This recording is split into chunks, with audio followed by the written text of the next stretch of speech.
Okay, so I want to say good morning. All right, so we're having this rental facilities information session here.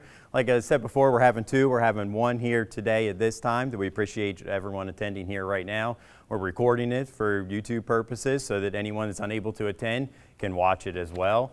And then we're having another one on May 23rd at 6 o'clock in the evening so that people can come who couldn't maybe come during the day. The library's already open at 6 in the evening, so we don't have to worry about standing around outside there. I got confused when we first started this up. I thought it opened at 9, so that was my fault on who had to wait around. So I apologize for everyone that had to stand outside. That's why we're kind of waiting a little bit before we got started this morning since they opened at 10. Wanted to make sure, though, before we kind of got rolling on stuff, to make sure you did fill out one of the giveaway cards. We are having giving away a couple things. It's kind of a surprise there. So we do have 3 Yeti things that we're giving away for those who can attend. So make sure you do that. I forgot to graph the clicker thing. All right, so just a couple things so you kind of know about what the format of today is. That we have our room availability till approximately noon. I don't think the library is going to kick us right out at noon, but we should start honoring that time period. The information we're going to cover is going to be about 40 minutes long because our goal today is to answer questions. We want to be able to answer the questions that you may have about these changes or just the program in general. We're going to talk about some of our online features as well, just so that you can get a feel for what things you could do online that you don't have to feel like you have to call the office or come into the office to do things. Then we're going to do some question and answers as well. We'll kind of open it up to the group for about 15 minutes or so you can answer those questions or ask those questions and we can give you answers. And then the main goal is, like I said, to answer questions. A lot of times you have maybe individualized questions specific to your properties.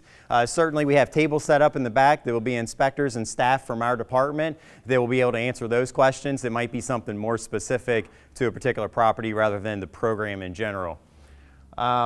And that's where we're kind of allotting an hour or two. So we can get through the presentation at a decent rate of speed here because we want to answer questions as best as possible.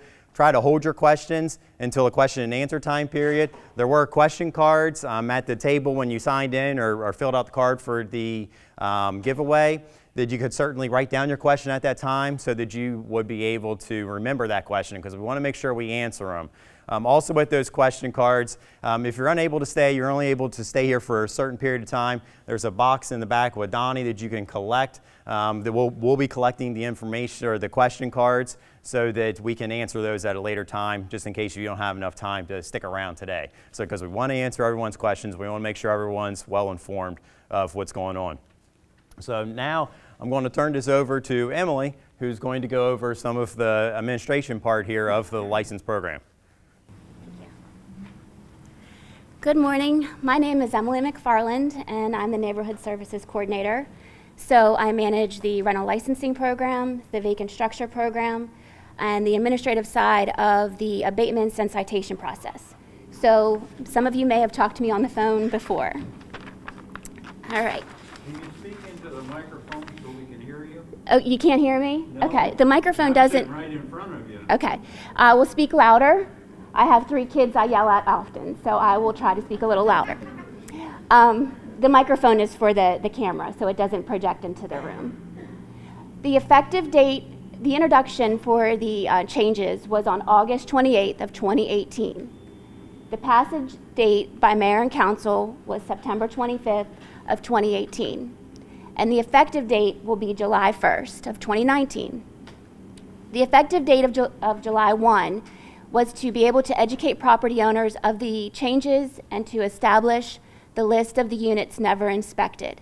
The longer effective date allows staff time to properly research each unit and its inspection status. Okay. In the amended ordinance, we added a definition to dormitories. A structure specifically designed and used for long-term stay by students of a college, university, or other academic or trade school. And the fee structure for this kind of building would be $100 for each rooming house or dormitory facility plus $10 per room. We also added a PEP Standard renovation exemption. And this says the license, registration fees, and inspection requirements shall not be applicable to a newly constructed rental facility, and/or existing rental facility under permit to the Partners of Economic Progress for the 4-year period immediately following the issuance of the use and occupancy permit. So we would allow 48 additional months until the unit would have to be inspected or registered. Transferring a rental license. Language has been added to address notification when ownership changes. So within 0 to 30 days of new ownership, there is no transfer fee. If you notify us 31 to 60 days after ownership is changed, there will be a $25 transfer fee per license. Anything over 61 days, you must apply for a new license and new fees will apply. And we will use SDAT to confirm ownership. Who's responsible to let us know when ownership changes? The new owner is responsible. If there's a property management company involved, they can notify us, but it is ultimately the owner's responsibility. And why did we create this fee? For the inducement of the owner to notify the city of the change in ownership and to avoid the fee.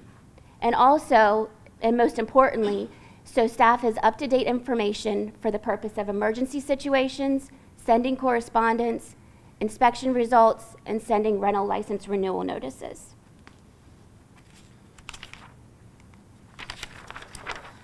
Who should you contact if there is a change to your rental license or any questions about your rental license? You can send an email to me, that's E. McFarland, the top one, an email to codecompliance@hagerstownmd.org. I check that on a daily basis.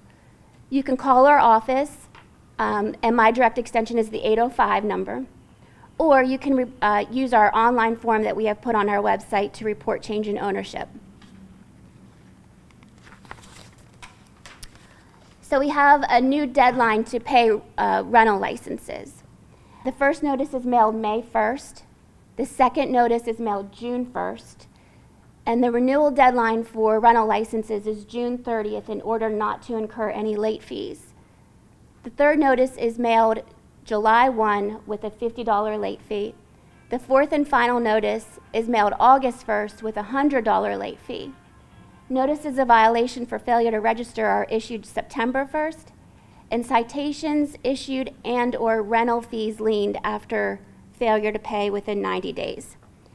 To be clear, the ordinance says that we have 60 days and then we can lien the rental license fee now. But we're giving up to 120 days from the date of the first notice to the notice of violation.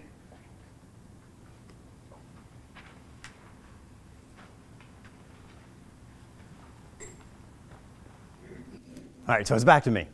Alrighty, so now I'm going to go over some of the inspection stuff here, and that's where a lot of questions sometimes can lie.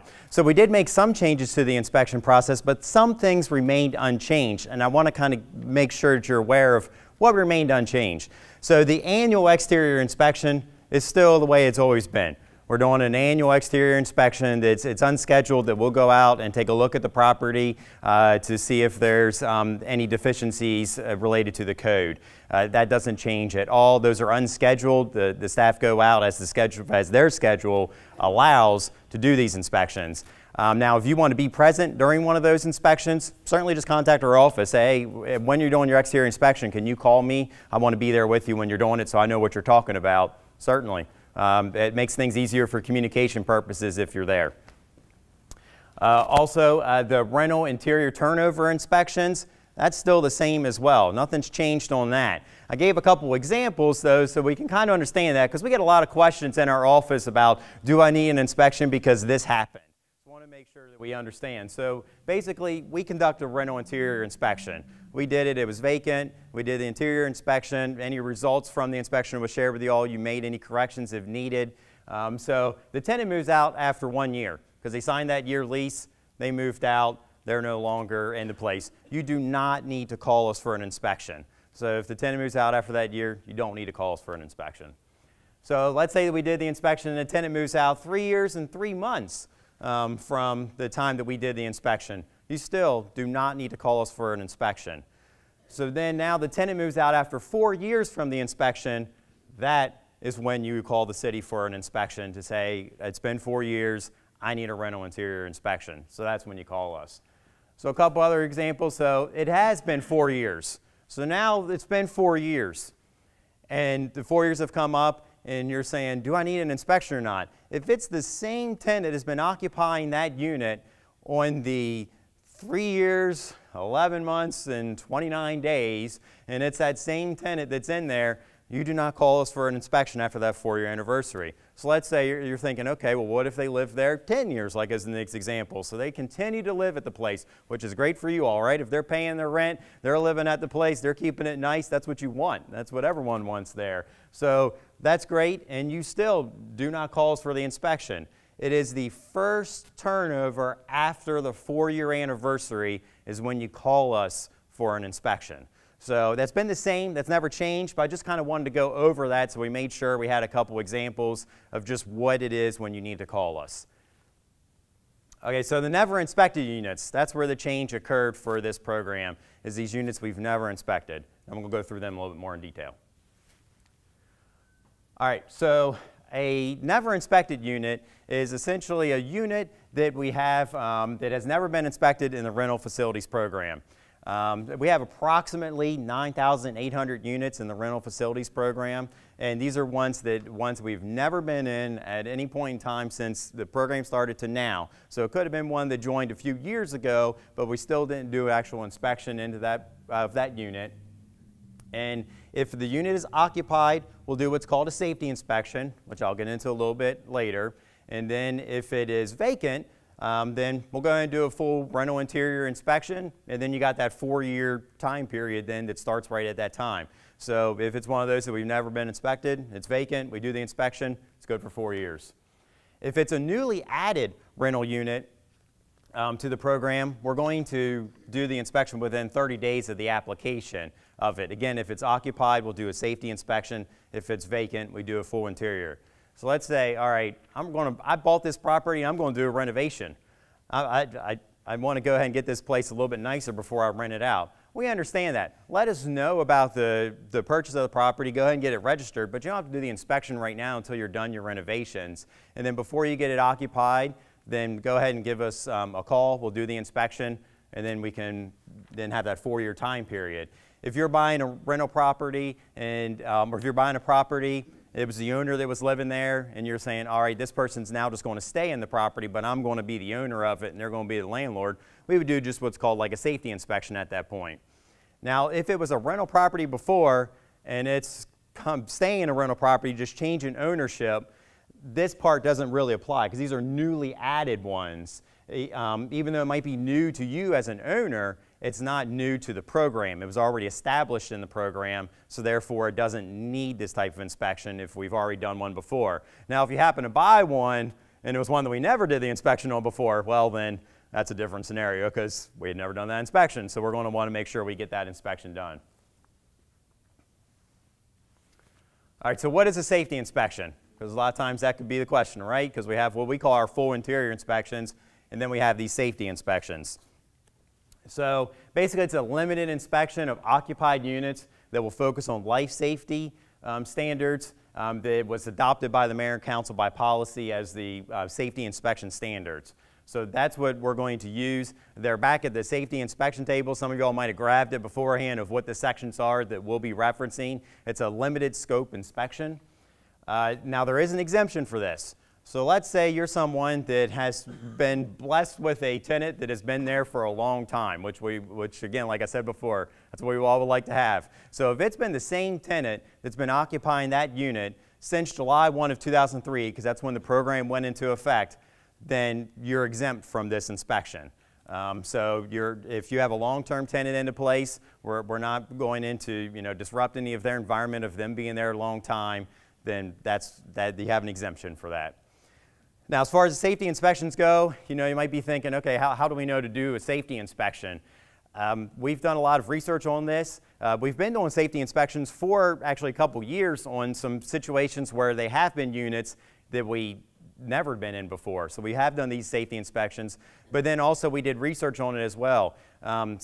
We've went to College Park and Hyattsville, Bowie, and Chambersburg, and did ride-alongs with all of those jurisdictions to see how do they do their inspections while the units are occupied. And then also I did a day spending it with Don Harcum, riding along with the Harestown Housing Authority to see how they do the inspections when those are occupied. So we've done a lot of research on trying to get what would be a safety inspection standard, seeing what other jurisdictions use so that we could be consistent with other jurisdictions to make sure we're all on the same page with stuff. All right, so get a little bit more detailed on what some of those specific items are. For the safety inspections, I have the list here. Again, that's in the back that you can get for a handout. You don't have to try to jot it down or take a picture of them now. But I'm going to go through a couple of them just so you kind of get an understanding of what they are. So we have the smoke and carbon monoxide alarms. I think that's a no-brainer on that type of stuff there. We always want to see that those things are in place. For different placement locations or where smoke detectors need to be placed at, we do have multiple handouts back at that safety inspection table that can help you with what type of alarm is required, where should they be located, and what type of power source that you might need for that. So we do have multiple handouts for that certainly we can always answer those questions. And I will say that we won't be able to give you an exact answer today if you're saying, I got this room and I need to put a smoke detector up. Is it okay if I put it at this location? We're not going to know that. We're not in the room. We can't really answer that question. But we certainly can visit you on site and to give you that answer. Ground fault receptacles and electrical hazards, limited to those sections. Mechanical appliances, clearance and maintenance from those areas. The emergency cutoff switches, the water heaters, emergency escape and means of egress. We've got to make sure people can get out in the event of emergency. We want to make sure they can get out of the place.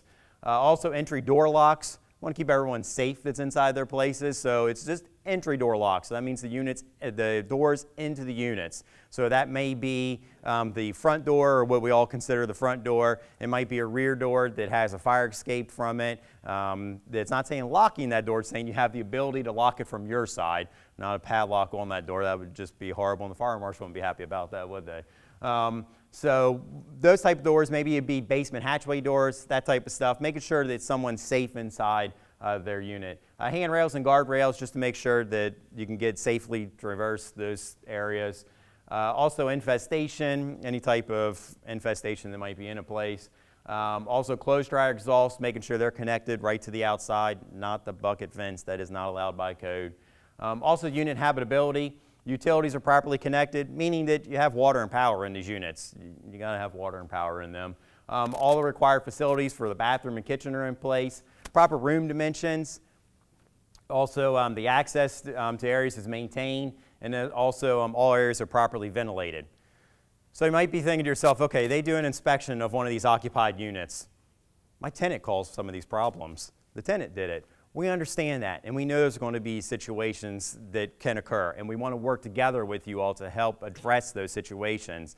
I mean, who's ultimately responsible? Yes, by the code it does say the owner, but I could speak for all of our inspection staff that when we come across those situations that we know the tenants are causing, that we're working on with you in conjunction to get those areas cleaned up because of the tenant caused it. So if there's a hoarding situation, or if they're causing these things of ripping down smoke detectors and cluttering around the furnaces and making the damages inside the place, we want to work together on those things because we don't want them to damage. We don't want the code violations to be at those properties and make it unsafe for them. The same thing goes that you all don't want your property being damaged. So we want to work together on that. When we have those situations come up, we'll work together trying to resolve those. As far as hoarding situations, I'm working with a psychiatrist right now to try to help us to try to get someone available to us. So if we do have something like that, because as we all know through the show of hoarders, that there is a mental condition. It is not something that can just be easily fixed by taking everything out and throwing it away. It is a mental condition. So we're working with a psychiatrist to try to help that where we can get things through a better approach to taking at these types of situations. So I haven't finalized those details yet, so I can just tell you I'm working with someone, haven't finalized it yet. All right, so the never inspected. We have a prioritization for this. We work with the mayor and council because we want to make sure we focus on the properties that have been more irresponsible than others, essentially. So we want to make sure that we're focusing our attention on the ones that basically been trying to skirt the rules for the rental facilities ordinance here. So we made a prioritization schedule for that was adopted by the mayor and council. And it has three categories. We have the percentage of units and the property that have never been inspected. So this is a property by property analysis. This is not a, I'm a landlord and I have 50 rental units. It's not taking you collectively in all of those 50. It's a property by property analysis of these. So we'll look at the percentage of units that are vacant now, or that have never been inspected. Now, granted, if it's a one-unit property, it's never been inspected, that's 100%, right? That's a pretty straightforward number, but as far as other ones go, of course, it varies from property to property. The tenancy length, an average over 4 years, essentially how long had a tenant been staying inside of a place. We'll use our light bill accounts for that information. We don't have access to PE for what they have as far as turnover, so it'll basically be limited to that original city square and the city of Hagerstown for where we service light too.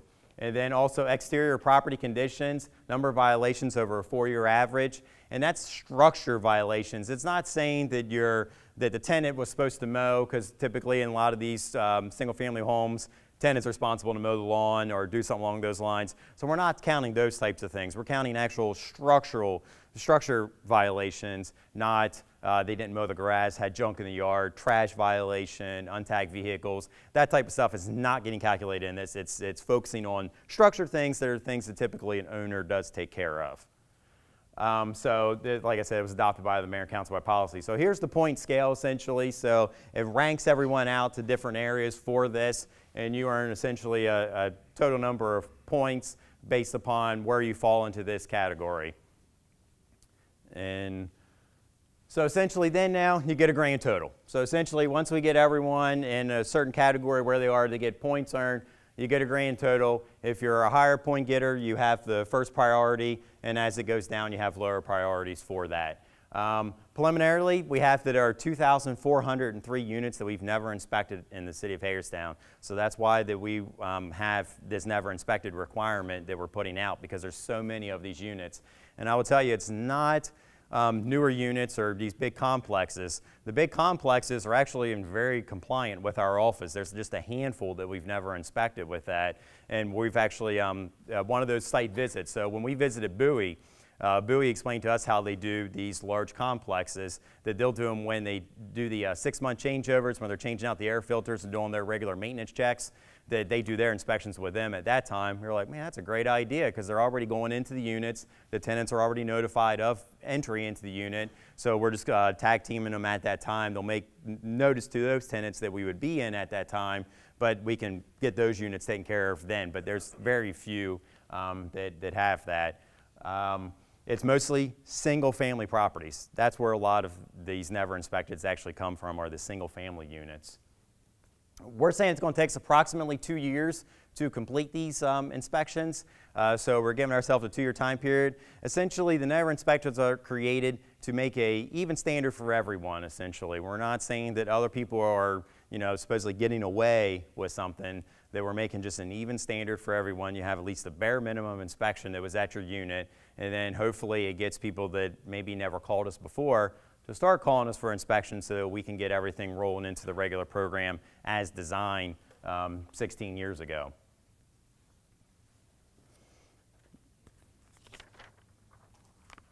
So the never inspected units here, how are we going to notify you? Right? So, I can make a list all day long, but if I don't tell anyone about it, it's not going to do anything. So how are we going to notify you as the property owner that there is a never inspected unit at your place? So essentially, the property owners are property managers of, like what we say, the top 100. So essentially, on July 1, we'll take the top 100 and send them letters. On August 1st, that first 100 is off the list, and then we'll take the next top 100 and kind of work our way through the list that way. That we'll send a letter requesting inspection of a unit starting in July, like I said. The letters will be sent monthly. So the property owner or property manager then has 30 days to schedule the inspection with us. Now there's different ways that, that you don't have to have this safety type inspection. The one thing that has never changed with us is that the Hagerstown Housing Authority inspections count as our own, and we have Sean, Chris, and Don from the Housing Authority that are here with us today, and appreciate them and our partnership that we have with them to accept their inspections as our own. It's always been reporting those to us, so we get a lot of times, well, I have Section 8 tenants, and they did an inspection. We don't know that. So you have to let us know about those types of stuff. Sean and I have talked, we might be working through some things where we can get notifications to us a little bit better without having the responsibility on an owner. But as it stands right now, owners need to tell us when you have a Section 8 inspection done at your property. But essentially, that you have 30 days, you provide documentation to our office that maybe the city did do the inspection. I am not going to sit up here and say that our filing system is the best in the world and we have never misfiled anything. We have probably misfiled something. I can guarantee it. I've gone in files and I've opened things up and I'm going, why is something on East Washington Street in here for something on Franklin Street? Now, granted, we know people get confused going the wrong way down those streets. I think we've all seen it. But it's just one of those things that sometimes things do get misfiled. We have 40,000 files on our 3rd floor of City Hall, and something may have gotten misfiled. We have moved those files 6 times since the rental licensing program started. When I say moved 6 times, it wasn't just like we took them off the shelf and moved them somewhere else. We had different buildings that we moved to. We packed them all in boxes, stored them at different locations, and then reshelved them as well. So is there the likelihood that the city did an inspection and then it got misfiled along the way? I will say yes, there is. So if you have record of that inspection and say, hey, you all did do this inspection 4 years ago, 5 years ago, whatever it may be, great, then give us a copy of that. We'll put it in our system. We'll review it to make sure that everything is correct and see if we can't find it on our end. And then also, we'll make a copy and put it in our file and document it so they don't need an inspection. Also, the Hagerstown Housing Authority, we'll accept their inspections as our own. So if it was a recent annual inspection that was done by Don at one of the properties and you were like, hey, Don just did this inspection a month ago, just let us know about that. Give us a copy of the report, let us know, and then we can go ahead and document that. And again, don't need the inspection by our office. Or let's say that you have a tenant that has lived in that property since July 1 of 2003. So certainly, just give us some sort of documentation on that. What is that documentation? I have no clue. This is going to be a case-by-case basis type of situation. We'll work with you on that type of stuff. So I can't have any direct answers for that one like, well, I have this that says that. I don't know. We'll work through them as one by one and as we go through those. But it is something that we have also as an exemption. Once we review that type of stuff, we'll send a letter back because we want to make sure we document everything so there isn't any confusion. Don't want to say that, we gave you a call and told you that you need an inspection and all that type of stuff. So we'll send a letter back saying, hey, we reviewed your documentation you sent to us. Thank you very much for doing that. You don't have to have an inspection by the city. We're taking that as our own for what you provided, or you have an exempt tenant. And then if the documentation we have that isn't something that's showing that it's a rental inspection, then we're going to say, okay, we still need to do the inspection, so we'll send you a letter letting you know on that one. The 30-day time period, again, we'll work with everyone. We want to work with everyone on that type of stuff here. We're not saying you got 30 days to do all this stuff and you're done. We want the communication in those 30 days, but if there's something to schedule, we're not saying that finally if we get a review at 29 days that we're saying we got to do the inspection tomorrow. We'll work with everyone on the time frame. The inspectors got to fit into their schedules as well too. So I could talk all along about how easy it is for us to do administratively. They're the ones that have to go out and do the inspection and fit in their schedules. If you don't schedule an inspection, so you might be thinking, okay, well these people that haven't been doing this, which is why we passed this whole entire change, is still going to get away with it. We're going to end up fining them $500 for failure to schedule the inspection with us and take whatever action we need to get access to those units. I'm hoping it never comes to that point, but that is what we have in place in case that is what happens. So one of the things I want to mention on this page I didn't list up here, but that's why I carried the paper with me, is that how did we get to these never inspected units? Because you might be thinking, okay, I just said that the filing system isn't the best in the city of Hagerstown, so how did we get to this situation? Or how do we get this list? So essentially what I did at first was I went in the computer and I pulled everything out that we had for inspections in our system. Now, I'll tell you that when we first started, we were carbon copy forms. If anyone's been with us since the original program, we were carbon copy forms. And that went on the shelf that we filed.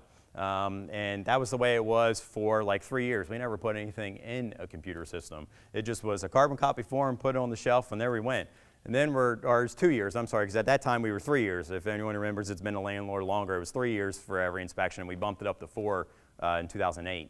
So at 2-year mark, I'm going, all right, what are we going to do? Because we have this whole list. How are we going to know when the next ones are due and all that type of stuff? So we hired a person from Manpower that came in, and he ended up taking everything off the shelf and writing in manually to the computer of what files we had for what the inspection was at that property. Now, granted, I know I do not have the best penmanship in the world, but sometimes, you know, if you wrote R, but you wrote the 1 and the little market for an R, we all knew it was R because we did the inspection stuff, but the person from Manpower took it as 12. Or when we had like the line for the 1 and the B, they took them as 13. So I have some that are like that didn't match up when we went to a computer system that we merged everything into. So I had a couple kickouts for those. So I went through the list, had everything come out, linked it by what we call our parcel ID numbers, printed everything out. I manually went through each of our rental units. We have 9,800 rental units in Hagerstown. I went through each individual one to see where we did inspections at and saw how many units were registered and count them. Let me tell you that some of the ones that have multiple units, that was not fun. Those were not fun times looking through all of those. But after I did that, then we highlighted them and determined that these were places that we never inspected. So if there were 6 rental inspections that were done at this property at any point in time, and then there were 6 units registered at that property, it's not on the list. But if we did, if it's a 6-unit property, we only did 2 inspections at the property, it's on the list for never inspected.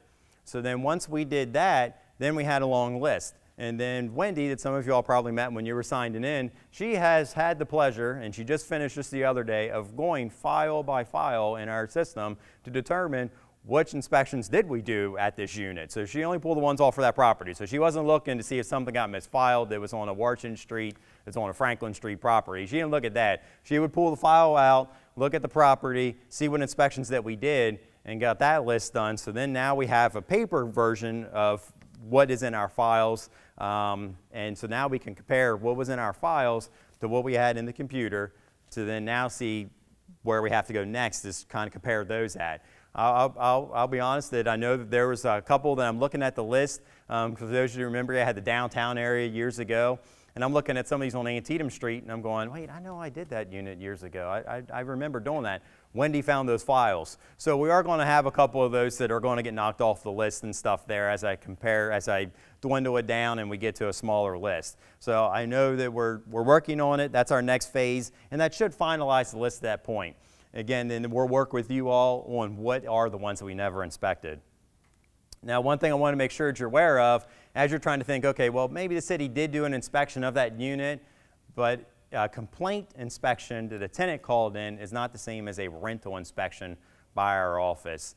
So a complaint inspection, if a tenant calls us, that is when we are just going in specifically looking at what the tenant is concerned about. Now, at times there might be things that are blatant to us that we see that a tenant might not be concerned about, but is something is a code violation, we'll note.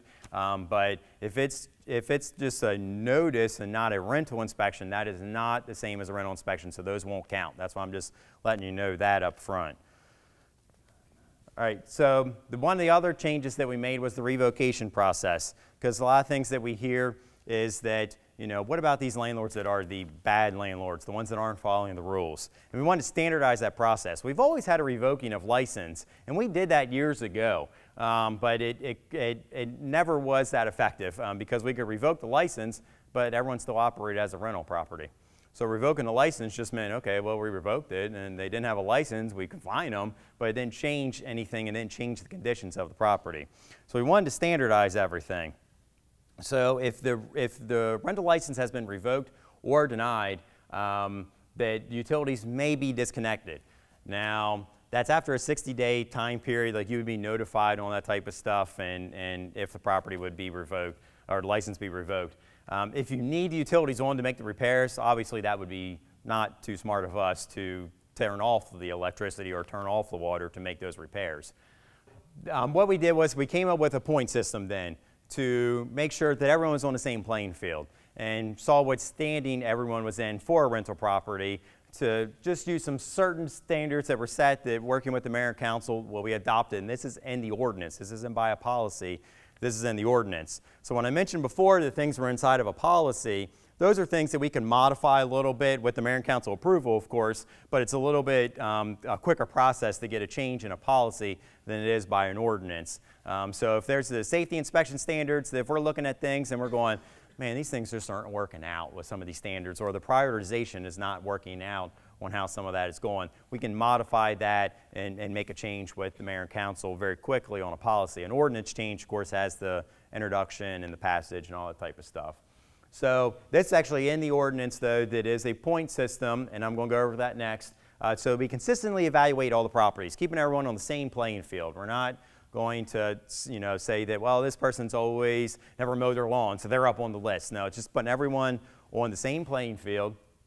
And the review will be conducted by the PCAT administration staff. Basically, that would be myself, Emily, and then Wendy as well, that will be reviewing all these types of things. Now, the one thing you're thinking, oh my goodness gracious, they're just going to revoke licenses all the time. They're just going to go out and they just want to revoke licenses. That's not our goal.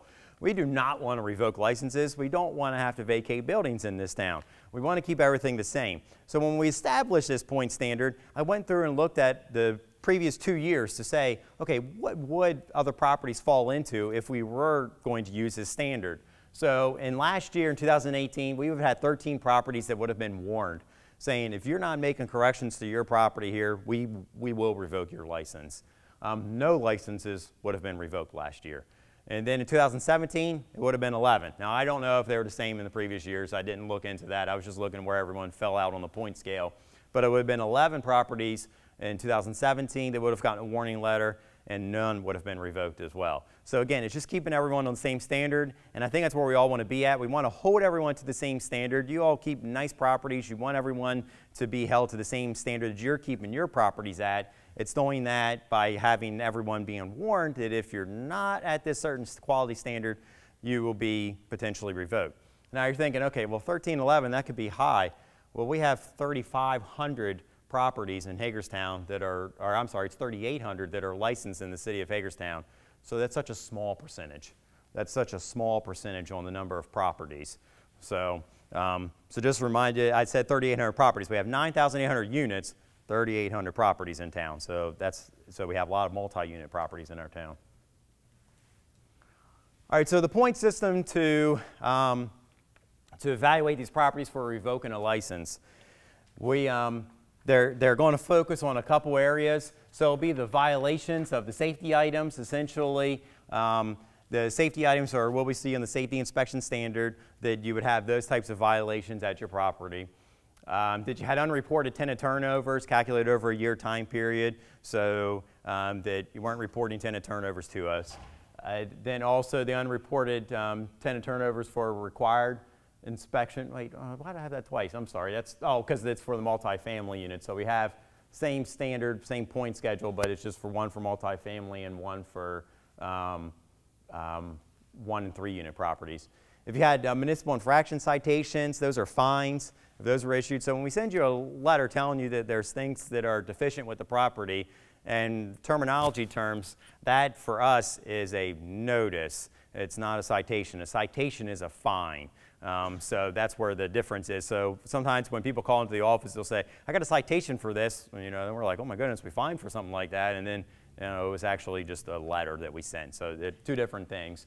The excessive use, if a fee was issued for that, I can tell you that, the Chapter 95 for the crime-free ordinance that we have for the city of Hagerstown, the excessive use stuff, we have only ever fined or feed one rental property in that program. Majority of the ones for our purposes for in the code administration is for these vacant properties, which if you saw the article in the paper today, you kind of know where we stand on some of these vacant properties in town. Also then the property taxes are unpaid for 180 days. This is something that the council are like, we want to see everyone paying their taxes on time. So if people are paying late, then we're holding them accountable to earn some points. And then also the license registration fees go unpaid for more than 120 days, or if they were liened on the property, that would earn some points as well. So those are how people can earn points. Like I said, our main goal is mostly making sure keeping everyone on the same playing field for things. And we're not here to revoke licenses, but we want to hold everyone accountable. And we have some that fall into that category where they do need to be held to a higher standard for being held accountable for stuff. All right, so then now I want to go over a couple of the online features that we had. So those were all the changes, essentially, that the rental licensing changes that we had in the, that was last year that go into effect in July. So those are the ones that there are. The other ones that you kind of know of or thinking, did they change this or did they change that? We didn't change it, if that's what you're thinking. Because if it wasn't listed here, we didn't change those items. So what are some of the online features? You can request inspections online. You don't have to call our office to request that inspection. There's a link on there. And if you go to the HagerstownCode.org, I know we got the HagerstownMD.org, but if you go to Hagerstown Code, that takes you to our code administration page for the city. And then you click on Online Services, which is in a box on the left-hand side, or if you're on your phone, it's the last box at the bottom that you can just click on, and that will give you all of the different online features that we have. So you can request an inspection that way. Sometimes that's much easier just because you can just do it at your leisure, and especially if it's at night or something, and you're thinking, I got to call for that inspection, you can go ahead and submit that online. Also, you can look up the inspection in the permit history as well. That's the same way that you can pay your light bill or water bill online, and I think they can do taxes now too, but I don't know if anyone does it that way. But you can actually do it through all of that online feature. You can look stuff up. Now, I'll admit, you know, it's like the age-old joke type of stuff there when the astronauts go up. You know, it's always, you know, they're going into space and stuff there, but it's on the cheapest low bid type item, right? So, you know, what do we have for our software system? Cheapest low bid type item. So we have the software system that you can look this stuff up online, and it is easy to use if you follow the instructions. If you don't follow the instructions and try your best guess at it, it'll make you frustrated. But you can look up the inspections and see where the permit history is for properties, but it doesn't tell you if we have the case open or closed. So if you're looking to invest in a property and you're like, hey, I wonder what 1 East Franklin is. Of course, that's the address for City Hall. But if you're saying, I want to look up 1 East Franklin Street and see what is the outstanding notices with that property, you might see a whole bunch of things listed, but you don't know what's outstanding or what's open, closed. You have no clue. It just lists a whole bunch of things, but it doesn't tell you what's open or closed. That's the downside of that software system. I've reached out to the software system with our IT department to determine if we can't do that, and that's a modification and expense and all this other stuff. So it's not there yet. Hopefully another jurisdiction will get it, and then we'll get it on the upgrade. That's what I'm hoping for. So also you can submit lead paint information. So of course with any of your licenses, or if your property is from before 1978 that it was built, which there's a few like that in Hagerstown, right? Just a couple before 78. So if you have those, you need to make sure you have the lead paint information. If you forget to submit that to us, you know, you can always use the form online to submit those lead paint information. The change of ownership, like Emily said, you can do that as well through the form. Also report a property concern. So we understand that sometimes you have a rental property and you have a property beside of you that is not kept to a high standard that you keep your property at, and you want to report that to us. Certainly, you can fill out the form there, let us know about that situation, and we'll go out and investigate it. You can actually pay license fees online as well. It's going to be kind of changing a little bit this year. We're going to be going through that same system that you pay your water bill and your electric bill on. So it's going to be going through that. There's some manuals back there. We have the online table back there that you can go and get manuals for how to look up the licenses, the permit history, and actually how to pay fees. And also we have just general department information as well, just on our site. Just always like to put that out there about the permits, the programs, licensing, that type of things. If you have any general questions, we have a lot of information on that website. It's always fun when we get the update and saying, hey, we're changing the website and we got to do a couple things. And then I'm told that we have one of the larger number of pages for different information that we try to provide to people. So you can get lost on all of that stuff, but certainly you can look up all those items. And then also, I want to know what ways we can improve the website. So if you're looking at it and you're going, this thing is horrible to use, is there a way that you all can make this better or something? Certainly let us know. I'll try my best. We'll work with our IT staff and we'll work and come up with better ways, and we might be able to display something ourselves. But certainly let me know. We want to make more features available online so that you all can do things more as your schedule allows, rather than just trying to call the office during the limited hours that we're open. We're all getting to a more online world, right? We always want to do more things online as much as possible. So we're wanting to know what ways we can improve it. I can't change the online system, though, for the paying of the fees and looking up the permit or inspection history and that type of stuff, sorry. But we can do some other things to our website itself to kind of get you some better information. One thing I want to let you know about, even though we're saying coming in the second quarter of 2019, we did make it live this week just because we want you all to follow us. We do have some social media accounts set up that we're going to be doing all sorts of different posts for these types of things. We want to know, well, why join, why follow us? Why follow the government and a code office and stuff here? Well, we want to actually, we want to show our appreciation for the different things that are going on in our town. So when great beautification projects are done to a particular property, we can share that with everyone so everyone can see, we're happy to see those things when an improvement is made to a property.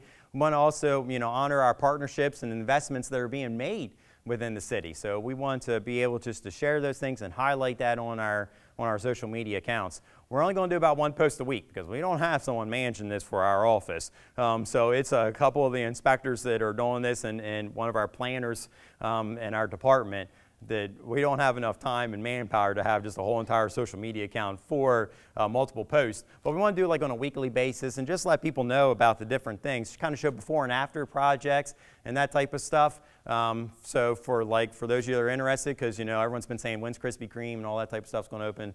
We're going to be out there next week and we're going to post some things about Krispy Kreme and kind of give some updates. So when some projects, when are they going to be completed? Kind of let you know that type of stuff you might be interested in, so you can kind of follow us and see what that is, share with your friends and let them know about it as well. If you have different ideas for topics that you might like to see on the social media account, let us know. I mean, it's great for us to be able to share different things and be able to let you be informed of something that we can put together. Sometimes it's easy for us to put something together during a staff meeting or something, to put together a post to educate people about. You can see Donnie back at the online table, that if you have any ideas of what you might think would be good on a social media account, let us know. You can always email us as well if you have any idea. All right, so like I said, I'd be approximately 40 minutes on this one, and I think I'm hitting at that point right now. So now at the question and answer time period of this. Generally we have some general questions for the group setting and specific questions to be back at the tables, and I'll get into those here in a second. But I want to kind of answer a couple frequently asked questions that we get in our office sometimes, and people might not feel that there are certain things that we're doing, and I want to kind of address those up front. So, are we identifying the properties that aren't registered in the program? A lot of times we get that, hey, I know these properties aren't registered. Are you looking into all that type of stuff? There are 14,000 parcels in the city of Hagerstown. It's hard for us to know what's going on in every single parcel at that time, but we do track those.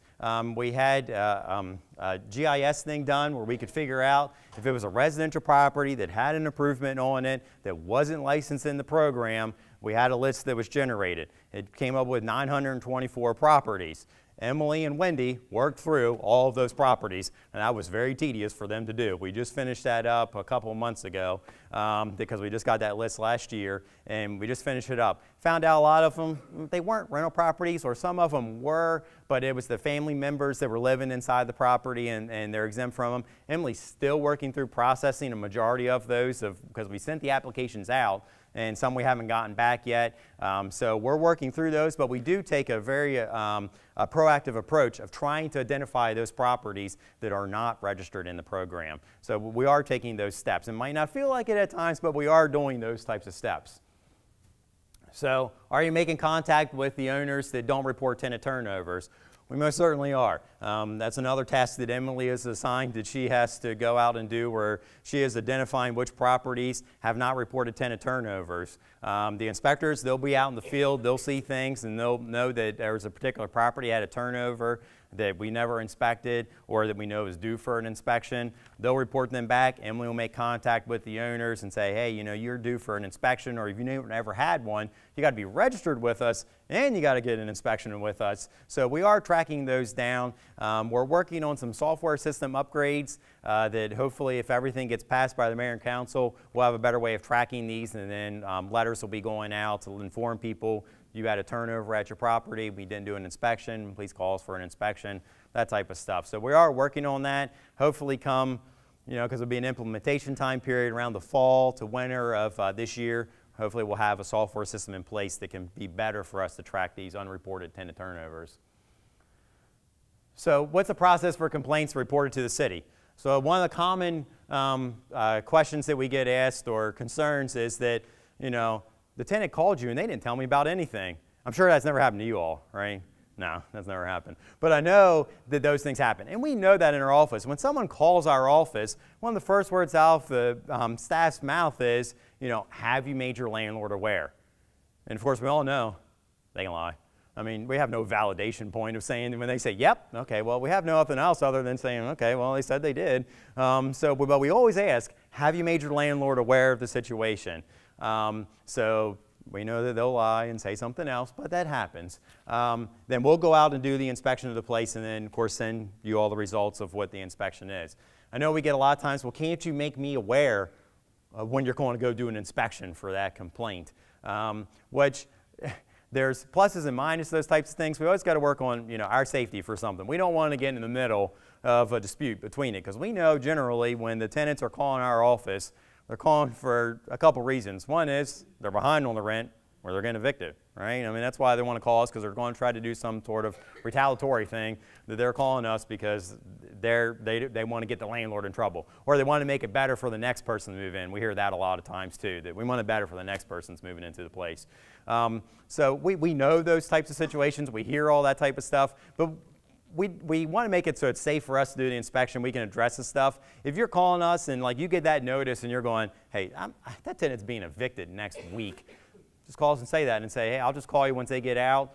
We can come in and do the inspection. I'll make all the repairs, do the inspection. That's fine. If your timeline, something like that, if you're saying, hey, that tenant's going to be evicted at the end of the month or something, if it's not an immediate safety type thing, like of course, if it's a smoke detector thing, we want that resolved quickly. But if it's something where they can be delayed some for some sort of issue, we'll certainly work with you on that, saying, hey, the tenant's being evicted at the end of the month.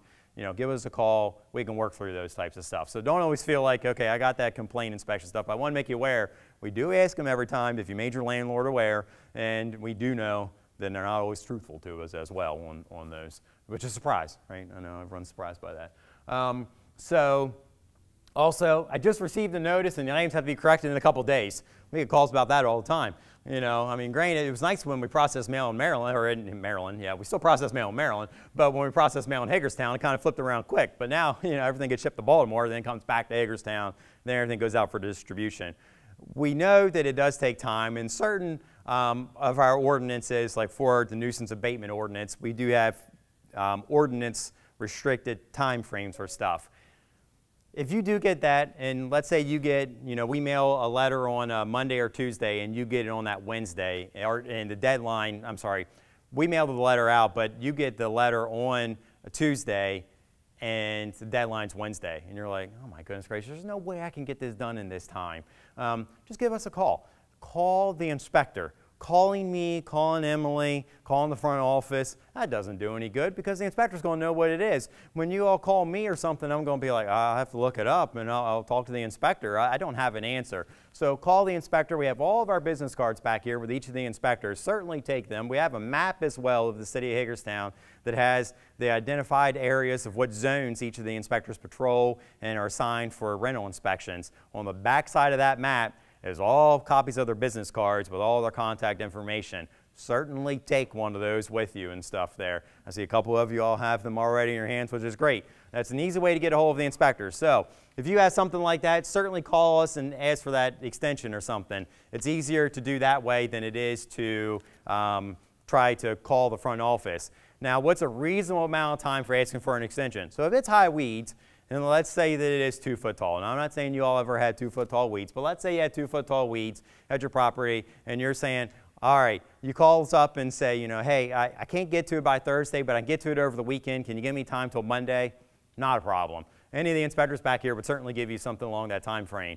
Now, if you call us up and say, I can't get to this till the end of the month, that's not a reasonable amount of time, because the reason why we're finding out about these things is because a neighbor or someone called us. It's not all the time that we find it by driving up and down the street. So certainly, you know, we got to be respectful of everyone else in the time frame. So if you do have something, always give us a call. We'll want to work with you on the time frames. We have to establish a deadline because we need to make sure that there's a standard that needs to be achieved. These are reasonably set time frames that were established back in 2003. We've used the same ones for the codes during that time period, so certainly just go ahead and ask for more time if need be. And then the one thing is, like I said, that this thing is being recorded. So if you have a general question here, and I'm saying this, we're going to open up for general questions now. If you have one, raise your hand because then Wes or Eric, which we're so thankful for them to videotape this today for later to view for those that can't be here, they'll hand you the microphone so you can ask that so it can be recorded on the system. I'll repeat it because the one oversight that we had for this was we didn't put up a speaker system for this so that everyone can hear us. I know I'm a loud talker. I've always been. I can talk across gyms and stuff here.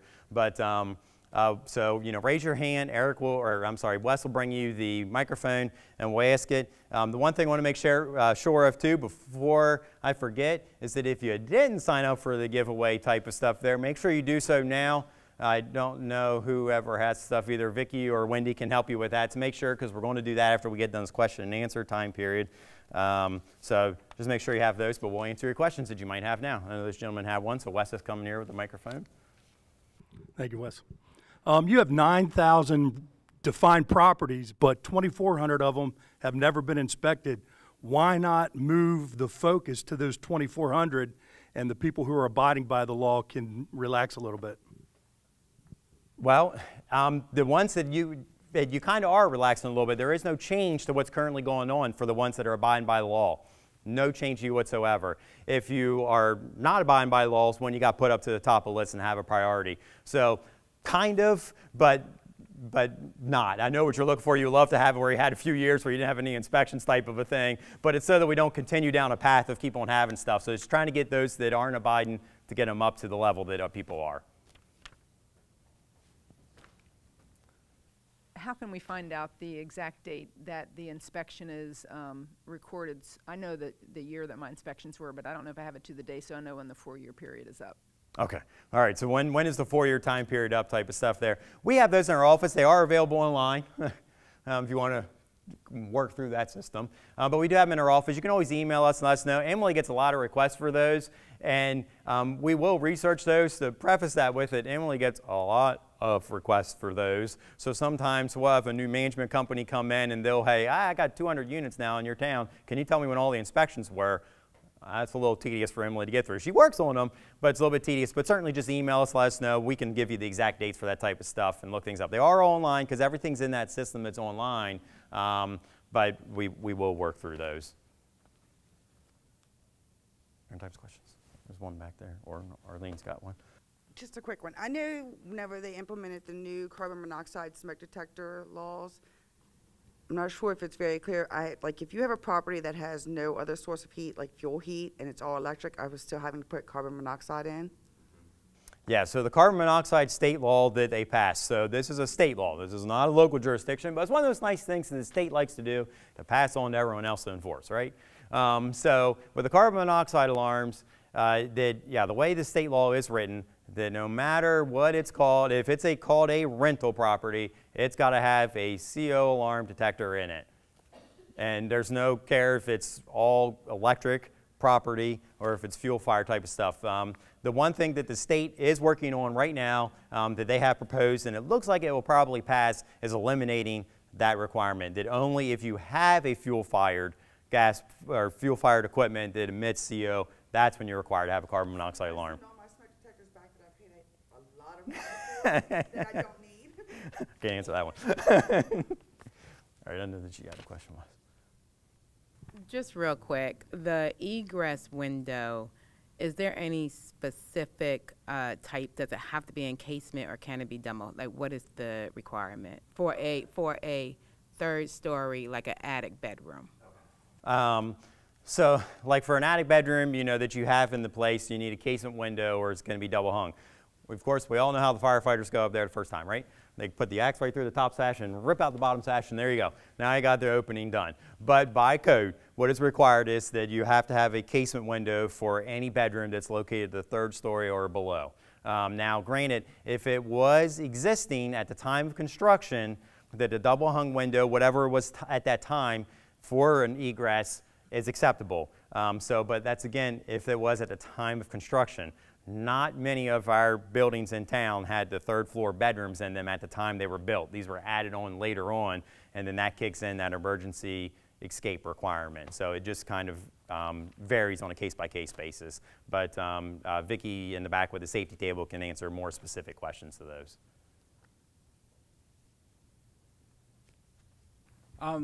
This is just a quick follow-up on about the smoke detectors and carbon monoxide. Does the city or the state of Maryland have any type of location they're posting when there are recall issues tied to those? Because when I put my property in just 2 years ago, I bought brand new for my new home and for my rental. And of all things, the version I bought, 3 of them failed at my house, not my rental, thank goodness. Couldn't return them, but I also found out that there's been multiple complaints with the first alert system that I purchased. Yeah, so recall on the smoke detectors that you have, those come out fairly often. We don't monitor them too much. Our electrical inspector does get emails for those recalls. That's a great idea of posting it on the website. We certainly can. We can use it as social media stuff that Donnie's writing down already. I can know that he's doing that now. So that we're going to make sure we'll get that information out there if it is a recall. That's a great idea.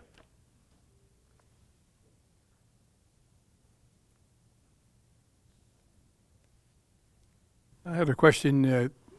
I keep my properties nice, but the person next door, what Un's going to do with the inspection on them? Are you going to inspect their house? Because the last time I had an inspection, inspector said I can't do nothing because they own that property. Okay. So if it's an owner-occupied property, it's beside yours, they fall underneath the same rules and regulations that all rental properties fall under, except, you know, we're not inspecting the interiors of owner-occupied properties. But the exteriors, they came to the same standard, and we will investigate any exterior violation, and they do get the same notices as anyone else. We call them community enhancement inspections, and they're part of the program. Vicki, when she first started with the city a few years ago, that was when she started doing that, was community enhancement inspections that she would do to tell property owners, if you owned property, to get that standard. We used to do a more proactive approach to that, not as much anymore because we've been overwhelmed with rentals, but we do hold them to the standard. Just report that. You can use that report of concern feature online. Let us know. Got any questions? It's okay if we don't have any more questions. I know we might have individualized questions that we have for the inspectors in the back that we're more than happy to answer those questions. Just kind of want to let know a couple things there. So we'll do the giveaway. Vicki's in charge of that stuff there. So want to thank a couple people that are here. We had the Washington County Landlord Association. They're here as well, Property Owners and Landlord Association. A number of them have. We've had several meetings with them. We want to make sure that we're meeting some of the needs that people have, so we'd like to thank them for being here and helping us through this process to cover topics. Also, the housing authorities here as well with Sean and Chris and Don, so we'd like to thank them for being here with us. Vicki's doing stuff. Oh, that's right, she went to go get this stuff there. So for the questions afterwards, so for the individualized questions, we have 4 tables that are set up in the back here. So for the safety inspections that we have some of the staff sitting at, there'll be Vicki, Justin, and Mike Sable will be back there, that they'll be able to answer those questions for you have. And they'll have the smoke detector flyer as well, like different things of what's required for what location and where smoke detectors are not allowed. And then also the safety inspection standards that was adopted by Mayor and Council, list all those out. They also have a code book as well that this is limited to the safety inspections. So you're like, is this going to be a violation of a safety inspection? They can answer that question.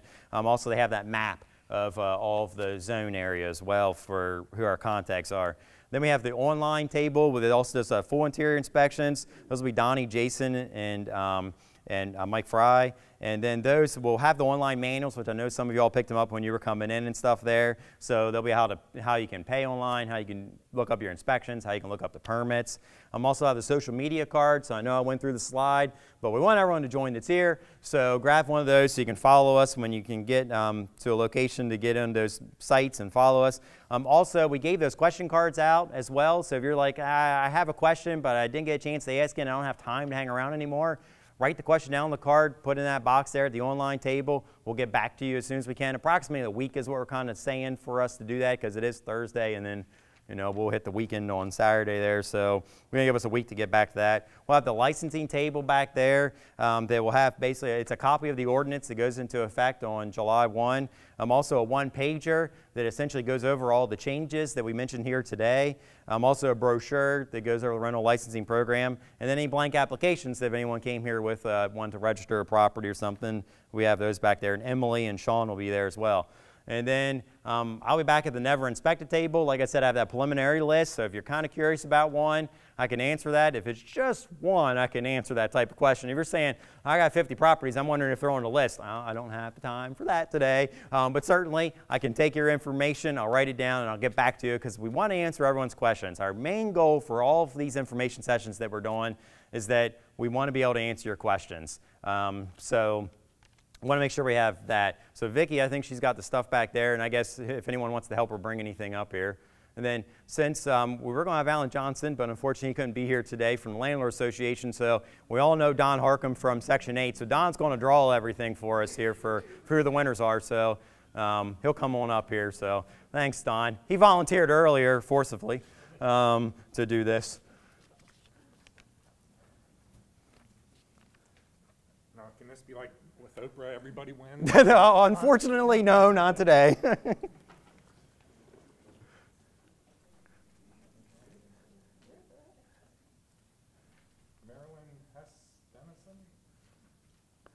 Marilyn, all right, come on up here. I guess, or Wendy can bring one to you.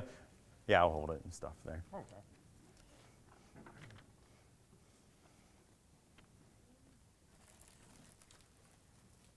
Shirley Birch? Shirley, all right.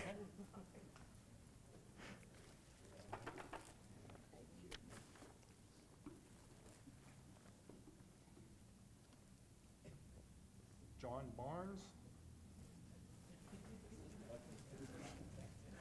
All right. Great, so we wanted to do that. I mean, I guess you can come back in May and try your chances again at any things that we're giving away for the stuff. But wanted to just say one last thing rather than our stuff here. That I want to thank everyone. You all took time out of your day to come and listen to what these changes are. So we really appreciate the time that you came out to try to listen more about these changes. Again, they all go to effect in July 1. The one thing that we want to make sure that you did, so these cards you signed in on, you put down your email addresses and stuff for us. After this is all over, probably on maybe Friday, if not on Monday, we're going to ask you for like a satisfaction survey because we want to hear how this information session went, what things could we improve on, and then also we want to know about what other sessions would you like us to see to put on. One of the things is that I mean, it's always nice to put on big sessions like this type of stuff, but everyone's got to take time out of their day. Luckily, we had the niceness of our communication staff here, Wes and Eric, videotaping it for us. We've talked to them. If there's other information sessions or other information type things that you would like to do, we talked about doing that in our studio at City Hall to maybe videotape things that we could put out on YouTube to answer questions as well. Just trying to make things more so you can kind of ask questions. So if you got ideas on what you'd like to see, certainly let us know. We would love to hear about those things. But again, thank you all for attending. We have tables set up in the back for other questions, and we're always here to help. Thank you very much.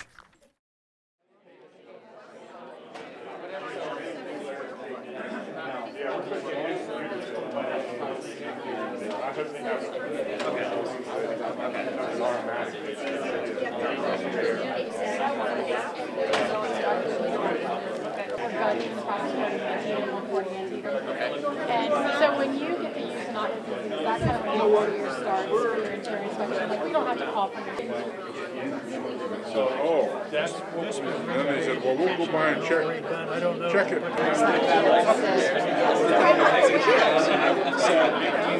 Oh, you can't do that. Your rental license will renew. It's different. Rental is every year, and it's that same date. Everybody's on like the same. Until July 1st. Okay. Yeah.